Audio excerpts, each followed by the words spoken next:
Dobrý den, dámy a pánové, hlásí se Hrabě X s dalším komentářem ke hře Rome 2 Total War. Tohleto bude hra mezi mnou jako Kartágem a Seloukovcema. O Kartágu jsme si řekli, byl to obchodnický stát na severu Afriky. Seloukovci byli, to je vlastně frakce, kterou založil Seleukos, což byl jeden z generálů Alexandra Makedonského a je to jeden z jeho největších generálů. On společně s Ptolemájem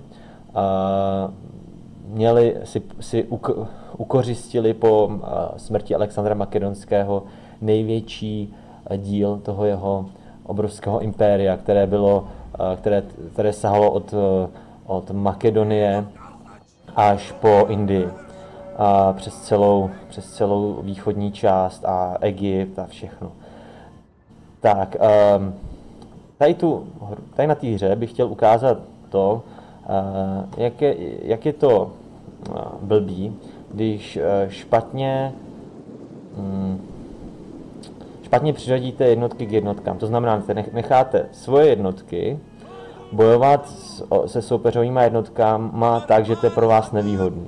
Jo, tak podíváme se na tu hru. Já mám pozdní kartagijský hoplity, což jsou dobrý hopliti, aby drželi střed, a na bokách mám libýskou pěchotu, aby potom mohla případně na těch bocích dělat manévry a jít dozad. Pak mám 4 dvoje krétský střelce, dvoje baleárský prakovníky, mám generála a 4 kartagijské jízdy, taková středně dobrá jízda. A pak mám 2 námezní numidijské jízdy, což je velmi drahá jízda. Já jsem je chtěl na ně podívat, v čem jsou tak dobrý, když jsou tak drahý. A útok na blízko 65, to je výborný, poškození zbraní 39, taky dobrý, bonus za výpad 30, dobrý. Dostřel, navíc krom toho, že to je velmi dobrá jízda, tak je to i jízda, která hází kopí. A to docela dobře. 35. Takže jsem se rozhodl, že toho svého nepřítele tady začnu obtěžovat. No, on má 2 lučišníky na velbloudech, což je pro mě skvělý cíl, protože to je špatně obrněná jednotka.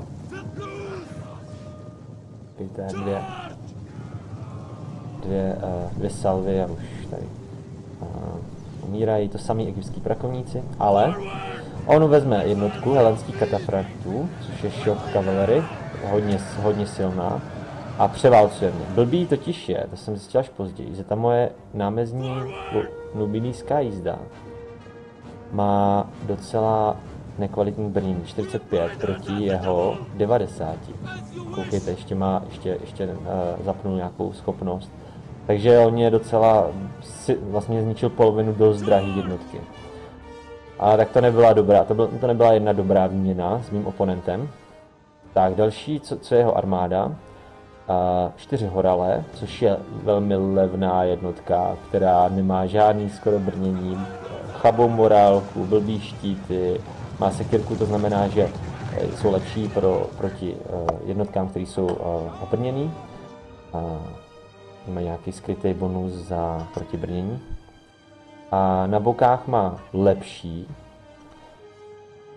stejně jako já, lepší jednotku, než jsou ty horale, a to jsou ty šermíři z Toraxy. A pak tady má kopinickou jednotku, aby zastavil jízdu. No a tady má potom ty dvoje katafrakty. A dál tady má nějakou lehkou jízdu, různý směs jednotek. Egyptští prakovníci, to jsou prostě velmi nekvalitní střelecké jednotky. Takže já jsem lepší obecně určitě ve střeleckém kontingentu. On, bych řekl, tak na stejno možná jsme v tom kontingentu v boji na blízko pěchoty, akorát, že on to prostě udělá chytře. On pošle horaly na mý hoplity, protože ty hopliti nejsou zase tak dobrý na boj na blízko a ty horalé neutečou, protože uvidí, že se jim docela daří. Ty šermíře s Toraxem a pošle na tu moji libyskou pěchotu. No a ještě bude mít další jednu jednotku a těch kopiníků turejských, která mě bude moc oběhnout. A krom toho, kde tady moje kartagijská jízda se dala do boje s tou lehkou jízdou, to bude pro mě dobrá výměna, ale koukejte, taky helenští katafrakti mě napálej, takže už polovina jednotky. Ta moje kartagijská jízda tady bojuje s jeho katafraktama, to taky není dobrý. A koukejte, tady jedna ta jednotka katafraktů už jede dozadu a pojede proti mým drahým jednotkám střeleckým. A já to tady zkusím zbrzdit s mým generálem, což nikdy není dobrá věc. Posílat svého generála, který není zase tak silný, do takhle brutálně silné jednotky helenských katafraktů. Tady mám dokonce takovou díru, to on využije a kartagijská jízda bojuje s tou jeho lehkou jízdou. A koukejte, on tady, já bych ještě mohl teďka pořád využít ty svý hoplity, aby šli bojovat proti té jeho těžké jízdě, ale on mě tady zafixuje těma horalema. Víte, podíváme se na já jsem je dal samozřejmě do falangy, takže mají docela velkou obranu na blízko. A 50, takže to tak na stejno.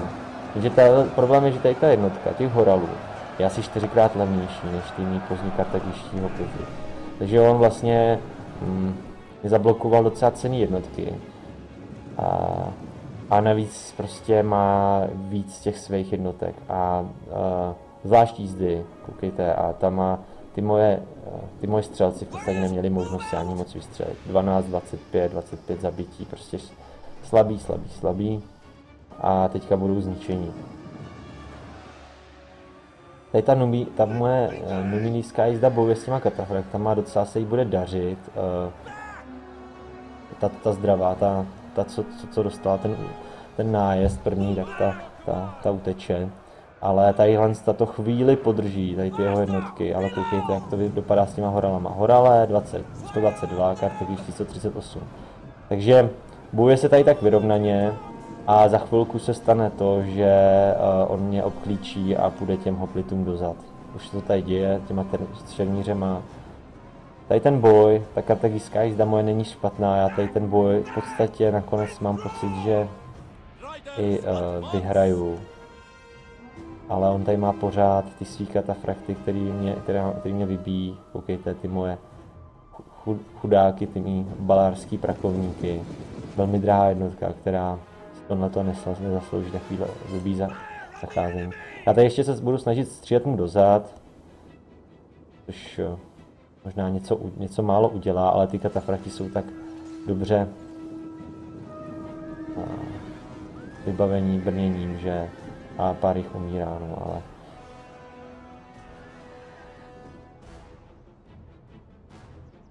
tak koukejte, moje numidijská jízda pořád bojuje docela odvážně proti těm katafraktům. Tak tadyhle ta jeho řada, těch jeho horalů se nakonec rozpadla, ty hopliti mají přece lepší morálku a ustáli. Jenže ty katafrakti mezi tím objeli dozad a na jeho straně teďka mobilita, má prostě víc jednotek a zbyla mu jízda, ne, ale mě už žádná jízda nezbyla. Tady ty turejští kopiníci bojují proti jízdě, což znamená, já prohraju časem. Tady moje libýská pěchota, ta bojuje s těma jeho kopíníkama, což je dobrá výměna, ale tady koukejte, tady to křídlo už začíná kolabovat. Šermíři z Toraxy bojují proti mým hoplitům, což je jejich nejlepší oponent, který tady můžou mít. Ten boj nevím, jak dopadne. Nakonec se mně povedlo ty katafrakty jeho zničit právě těma mýma réckýma střelcema. To byl docela hrdinský kousek. Oni ještě prohánějí nějaký ty jeho utíkající katafrakty. Zatím na mě jede tady ta lehká jízda. Uvidíme, jestli si s ní poradí.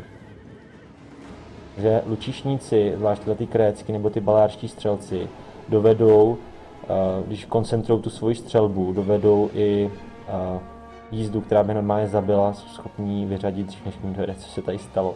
Takže tady ty dvě jednotky přežily, což je fajn, ale bylo by to fajn hledat tehda, kdyby jim už nezbývala jízda a už by měl jenom pěchotu. Pak bych měl šanci, možná nějakou, abych to ještě zvrátil. No ale přece jenom má víc těch šermířů z Toraxy a ty šermířský pěchoty a tady mě prostě výjíždí do zád. Špatný. To je konec, tyhle ty jednotky.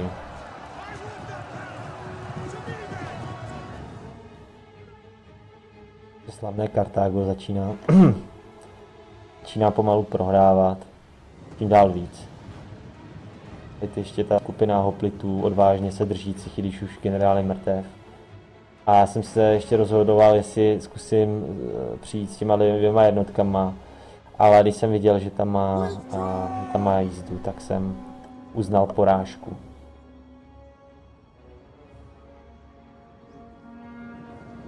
Takže to byla hra. Díváme se na ty výsledky. Ty mý střelci, přestože byli drahý, nic moc. Skoro, bych řekl, špatný. Jízda taky nic moc. Tadyhle ta jízda, ta druhá, kterou jsem použil líp, tak tý se vedlo. Hoplitům se taky vedlo, protože stáli proti totálně slabým jednotkám, což byly tyhle ty sekerníci. A koukejte, tyhle šermíře z Toraxy, velké množství, tyhle ty turejští kopiníci, to je i docela dost, nejspíš právě ta moje jízda, která to docela dost dostala. No. A tady ty katafrakty, kterýma dovedl skvěle využít. Takže děkuju za Šiek Master 89, děkuju mu za hru, a děkuju, že jste se koukali a doufám, že jste se poučili a Hrabě X se pro teď odhlašuje.